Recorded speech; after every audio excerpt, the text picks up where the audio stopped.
Welcome to Koan 40, Kicking the Drinking Jar. I'm Sam Fisher and this is the Gateless Gate series.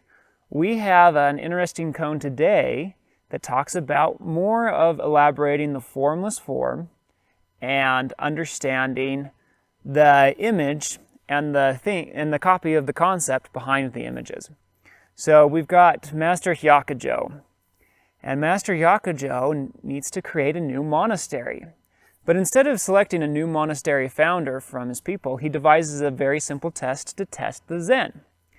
And what he does is he takes a drinking jar and he puts it out in the middle of the floor.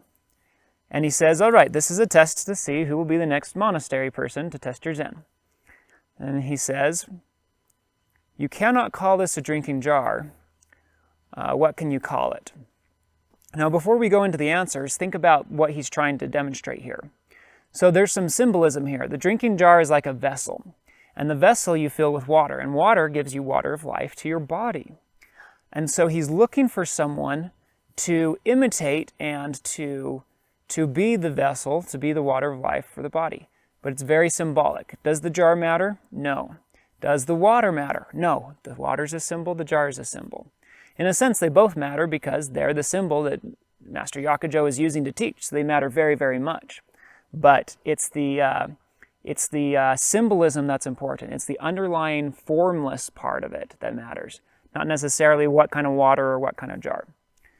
So the key or the goal of this contest is to be able to dispel the physical world and to see the underlying symbolism underneath. So Master Hyakujo asks them, you cannot call it a jar, kind of giving them the lead of what he's looking for. What can you call it?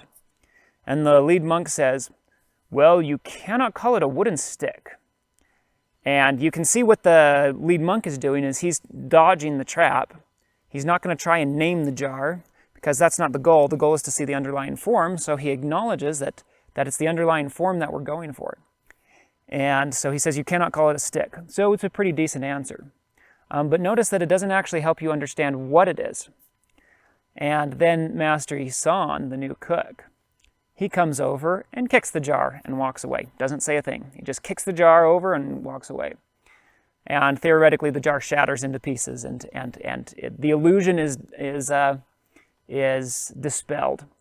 And because of this, Master Hyakujo says, this is the new monk of the monastery. He has shown his great Zen. And the key was that instead of trying to answer and get caught up into words of what it is, what he did was he simply dispelled the illusion for everyone there. In a simple manner. And so Master Hyakujo said, this is the guy. This is the guy. So we can apply this in our lives. When we are looking at things, we can think about what the meaning of things is, not necessarily what the physical object is. Mumon makes the comment after this that Isan, after he kicked the jar over, was actually accepting more responsibility. So in a sense, he was still trapped. Because there were things that he didn't understand that he was then getting into. But the main lesson of this is that if we can dispel the rigid forms that we see, and we can see the underlying formless form, that will help us to progress both in this life and on the journey to more spiritual things. So thank you for being with me. And I will see you on the next episode of The Gateless Gate.